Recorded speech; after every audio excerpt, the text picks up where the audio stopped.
Translation: Heraclius had sent a messenger while he had been accompanying a caravan from Quraysh. They were merchants doing business in Sham, Syria, Palestine, Lebanon, and Jordan. At the time when Allah's Apostle ﷺ had truce with Abu Sufyan anhu and Quraysh infidels. So Abu Sufyan anhu and his companion went to Heraclius at Ilya, Jerusalem. Heraclius called them in the court, and he had all the senior Roman dignitaries around him. He called for his translator, who, translating Heraclius' questions, said to them, who amongst you is closely related to that man who claims to be a prophet? Abu Sufyan who replied, I am the nearest relative to him amongst the group. Heraclius said, bring him Abu Sufyan close to me and make his companion stand behind him. Abu Sufyan added, Heraclius told his translator to tell my companion that he wanted to put some questions to me regarding that man, the Prophet ﷺ, and that if I told a lie, they, my companion, should contradict me. Abu Sufyan who added, by Allah, had I not been afraid of my companion labeling me a liar, I would not have spoken the truth about the Prophet. The first question he asked me about him was, what is his family status amongst you? I replied, he belongs to a good noble family amongst us. Heraclius further asked, has anybody amongst you ever claimed the same, that is, to be a prophet before him? I replied, no. He said, was anybody amongst his ancestors as a king? I replied, no. Heraclius asked, do the nobles or the poor follow him? I replied, it is the poor who follow him. He said, are his followers increasing or decreasing day by day? I replied, they are increasing. He then asked, does anybody amongst those who embrace his religion become displeased and renounce the religion afterwards? I replied, no. Heraclius said, have you ever accused him of telling lies before his claim to be a prophet? I replied, no. Heraclius said, does he break his promises? I replied, no.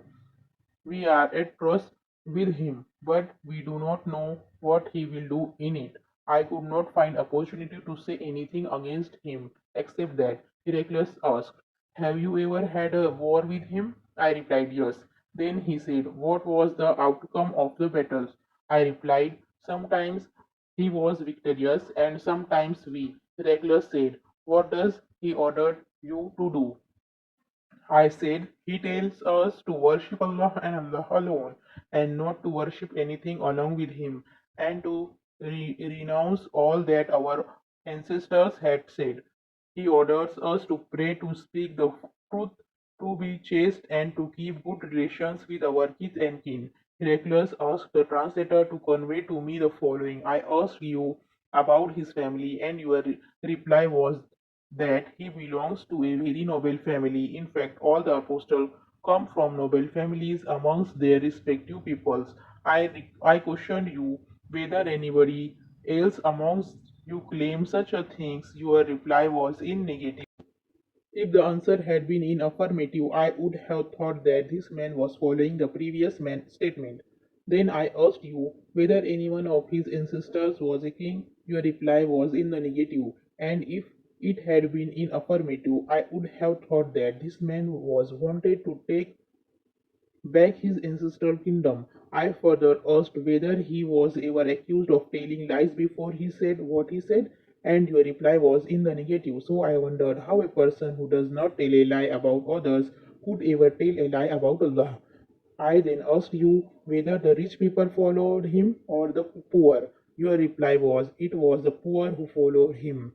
And in fact, all the apostles have been followed by this very class of people. Then I asked you whether his followers were increasing or decreasing. You replied that they were increasing, and in fact, this is the way of true faith till it is complete in all respect. I further asked you whether there was anybody who, after embracing his religion, became displeased and discarded his religion. Your reply was in the negative, and in fact, this is the sign of true faith when its delights enters the hearts and mixes with them completely. I asked you whether he had ever betrayed. You replied in the negative, and likewise the apostle never betrayed. Then I asked you what he ordered you to do. You replied that he ordered you to worship Allah and Allah alone, and not to worship anything along with him, and forbade you to worship idols, and ordered you to pray, to speak the truth, and to be chaste. If what you have said is true, he will very soon occupy this place underneath my feet, and I knew it from the scriptures that he was going to appear, but I did not know that he would be from you. And if I could reach him, definitely I would go immediately to meet him, and if I were with him, I would certainly wash his feet. Heraclius then asked for the letter addressed by Allah's Apostle ﷺ, which was delivered by Dihya to the governor of Basra, who forwarded it to Heraclius. To read the content of the letter were as follow: In the name of Allah, the Beneficent, the Merciful. This letter is from Muhammad, the slave of Allah, and his apostle ﷺ, to Heraclius, the ruler of Byzantine. Peace be upon him who follows the right path. Furthermore, I invite you to Islam, and if you become a Muslim, you will be safe, and Allah will double your reward. And if you reject this invitation of Islam, you will be committing a sin by misguiding your Arisians, peasants. And I recite to you Allah's statement, O people of the scriptures, come to word common to you and us, that we worship none but Allah, and that we associate nothing in worship with Him, and that none of us shall take others as Lord beside Allah. Then, if they turn away, say, bear witness that we are Muslims. Abu Sufyan who then added, when Heraclius had finished his speech and had read the letter, there was a great hue and cry in the royal court. So we were turned out of the court. I told my companion that the question of Ibn Abi Kabsha, the Prophet Muhammad ﷺ, has become so prominent that even the king of Bani al-Asfar is afraid of him. Then I started to become sure that the Prophet would be the conqueror in the near future till I embraced Islam. That is, Allah guided me to it. The sub narrator adds, Ibn Natu was the governor of Ilya, and Heraclius was the head of the Christian of Sham. Ibn Natur narrates that once while Heraclius was visiting Ilya, he got up in the morning with a sad mood. Some of his priests asked him why he was in that mood. Heraclius was a foreteller and an astrologer. He replied, "At night, when I looked at the stars, I saw that the leader of those who practice circumcision had appeared become the conqueror. Who are they? Who practice circumcision?" The people replied, "Except the Jews, nobody practices circumcision, so you should not be afraid of them. Just issue orders to kill every Jew present in the country." While they were discussing it, a messenger sent by the king of Ghassan to convey the news of Allah's Apostle ﷺ to Heraclius was brought in. Having heard the news, he ordered the people to go and see whether the messenger of Ghassan was circumcised. The people, after seeing him, told Heraclius that he was circumcised. Heraclius then asked him about the Arabs. The messenger replied, "Arabs also practice circumcision." After hearing that, Heraclius remarked that sovereignty of the Arabs had appeared. Heraclius then wrote a letter to his friend in Rome, who was as good as Heraclius in knowledge. Heraclius then left for Homs, a town in Syria, and he stayed there till he received the reply of his letter from his friend, who agreed with him in his opinion about the emergence of the Prophet ﷺ and the fact that he was a prophet. On that, Heraclius invited all the heads of Byzantines to assemble in his palace at Homs. When they assembled, he ordered that all the doors of his palace be closed. Then he came out and said, "O Byzantines, if success is your desire and if you seek right guidance and want your empire to remain, then give a pledge of allegiance to this Prophet ﷺ, that it embrace Islam." On hearing the views of Heraclius, the people ran toward the gates of the